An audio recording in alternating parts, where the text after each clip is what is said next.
Because I'm learning in Ponevev Yeshiva, I think I've gained more than I would have gained anywhere else in the world. The level of the learning here is very, very high. We feel here that we're part of a chain of that Torah, of that Masorah being passed on from one generation to another.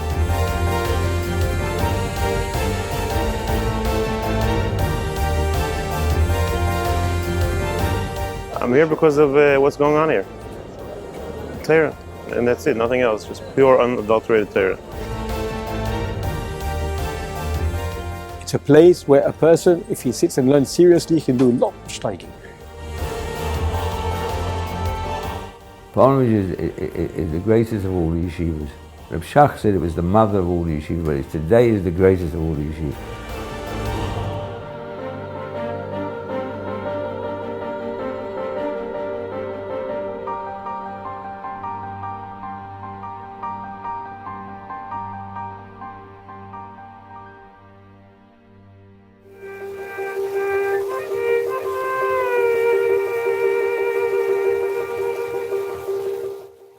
The Ponevev believed in whatever he said.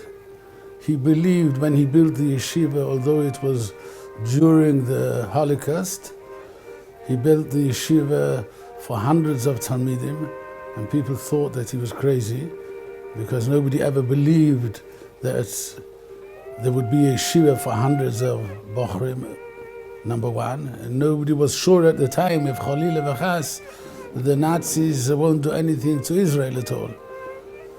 People thought that something was wrong with him. But he believed that he will open a yeshiva. Somebody said to him, Ponevev, the Nazis are on the way to Israel.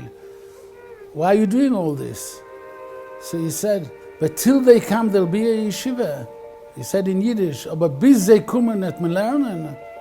They'll be learning till they come. For that alone is worthwhile opening a yeshiva. And he laid the groundstone when Rommel was 10 days away from Israel.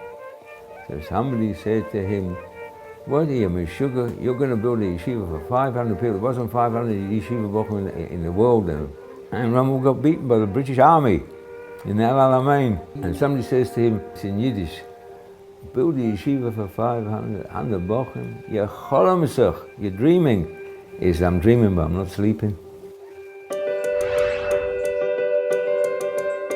The terror that's going on over here, the hasmad in the yeshiva is always tremendous, and I think that's because of the Mesiras Nefesh, the Ponevev that he had. There was nothing else that mattered to him, just that there should be more Torah in the world, and to try to build what the Nazi Machshman destroyed of the Torah in pre-war Europe.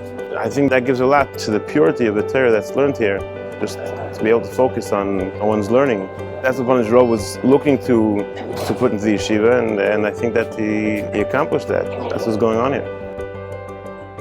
Ponevev is a yeshiva where there are many, many students that have capability and possibility of studying the way they want and without being pushed to a certain way of learning, rather learning in the way they feel the most comfortable, which brings out the best in people. And that is what makes Ponevev so special.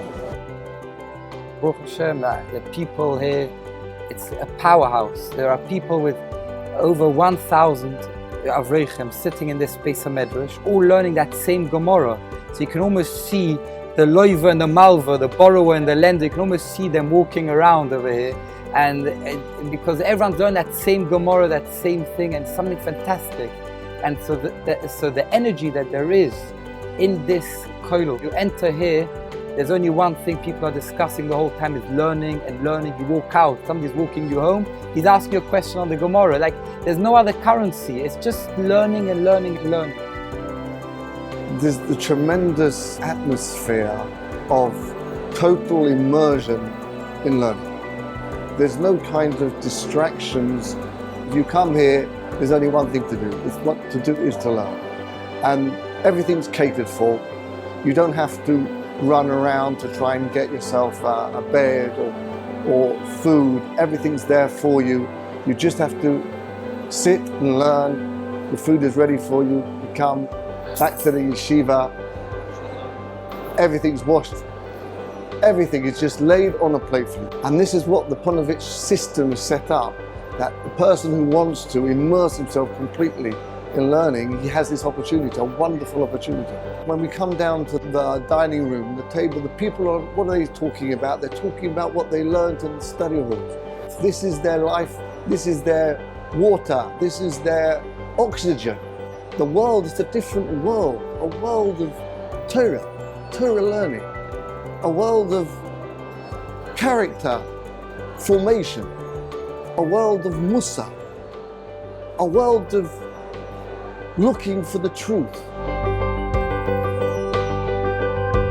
The Rosh Hashivas that built and sculpted the place, they're the Elam that were here, and they placed their imprint on the yeshiva. And obviously, when you're living and surrounded with such godless people that grew up with nothing in their lives except for Torah, obviously Torah is going to shine through, and people are going to look for Torah. This is Rosh Yeshiva Rebel Pavarsky. He's now coming to give his shir. He's well over 80, and you can see the Bochrim are talking to him and learning. They take him from his house, they talk to him learning from his house, until he comes into the Chiddush Shurim. They talk to him, and he talks the whole time learning from his house, until the shir and after the shir. Tremendous, unique in his way, tremendous London in his way, and unique, massive as well, having over to the well over the 80s, still with a young spark to him. This is the other Rosh Yeshiva, Rabbi Gershon Lindenstein. He was very unique in his way. He's already over 90, and the Ponevev took him many years ago. He's one of the leading Gedolim today. He's unbelievable honor in every aspect. A giant in Torah. Gershon, when he gives Shurim, the room which he gives the lecture in is outbursted until they have to put loudspeakers outside. The loudspeakers outside, obviously it's overcrowded too. People are out there to listen, to grab each word which he says, because you're not only talking about someone who's giving over Torah from the past generation, you're talking about someone who's unique in his way. The Bochrim feel it. The boys have great respect for him. The boys know that they have to grab in every day because they are so special and so unique in their way.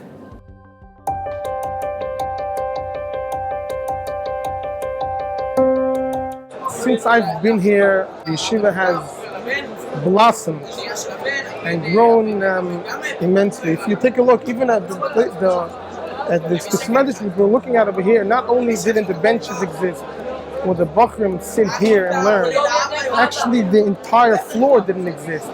This was part of the Oil Kedoshim as one big room. The yeshiva has also grown, and there are Rabbanim. Many more Rabbanim have been added to the yeshiva to accommodate the need of the amount of quality, high-level Bochrim which have joined the yeshiva. And the Kol Torah is booming. The tremendous growth that we see is in the Ruchnisdik part with the student body, and the amount of people that are learning and the intensity of learning. That's what the Ponevev wanted, that was his legacy, and that's what his grandson is carrying on. Ponevev Yeshiva over the past 10, 20 years has exploded in size, where there was enough place in one Beis Medrash on this mountaintop to fit everybody in, and another small Beis Medrash to fit all the Avreichim in. Today there's not enough place in 4 or 5 Batei Midrashos, and they keep on expanding into other buildings that were meant as a library or as a memorial, which stood for other purposes until there was no other choice but to fill it up with people who studied there. Literally 24 hours, 7, you could find people here learning at every hour of the day. There's many yeshivas in Eretz Yisrael, and Baruch Hashem, yeshiva gedolah, yeshiva ketanos, and new ones are opening the whole time. And there are very many Rosh Yeshivas and Magidei Shiurim in the yeshivas which went through Ponevev Yeshiva and Ponevev Kollel, because it's a place where Talmidei Chachamim grow. And that's why it's so important to support the yeshiva, the Shmiel and the Kollel, in order that they should be able to carry on to provide Talmidei Chachamim for Klal Yisrael. That is the future of Klal Yisrael. The Torah should go from generation to generation. This is a place where the big Talmidei Chachomim have grown and are growing, Be'ez Hashem, and will grow.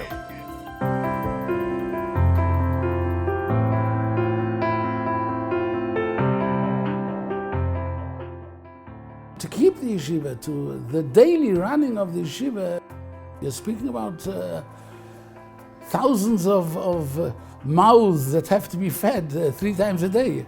They've got 1,000 people in the kotel. They've got 1,000 bochim. They've got the boti ovos. They've got a school, a special school now, Stot for girls. They've got another yeshiva that the girls are learning a trade. They've got a massive, enormous budget, tens of millions or hundreds of millions a year. It's 2,000 people having 3 meals a day there.